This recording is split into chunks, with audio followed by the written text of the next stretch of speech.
അറിയപ്പെടുന്ന ചരിത്രകാലം മുതൽ തന്നെ കേരളം വ്യവസായ സംസ്ഥാനമേയല്ല, വ്യാപാര സംസ്ഥാനമാണ്.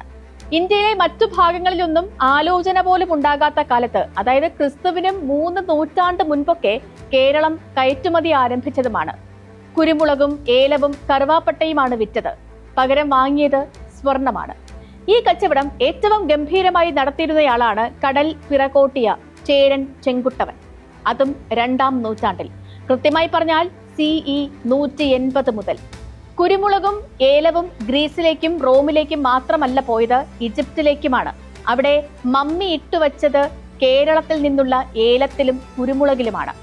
റോമാക്കാരുടെ കപ്പലുകൾ നിർമ്മിക്കാൻ പെരിയാറ്റിൻകരയിലെ തേക്ക് മുറിച്ച് പുഴയിലിട്ട് അഴിമുഖം വരെ ഒഴുക്കിക്കൊണ്ടുവന്നു.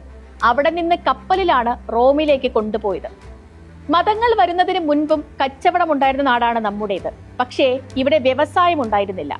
ഈ കുരുമുളക് കൊണ്ട് മറ്റു വസ്തുക്കൾ ഉണ്ടാക്കി വിറ്റില്ല. തടി കൊണ്ട് കപ്പലുണ്ടാക്കിയും വിറ്റില്ല. ആ ഒരു നില തന്നെയാണ് 20 നൂറ്റാണ്ടുകൾക്കു ശേഷം ഇന്നും. അതിൽ വന്ന ചെറിയ മാറ്റമാണ് ശശി തരൂർ ചൂണ്ടിക്കാട്ടിയത്.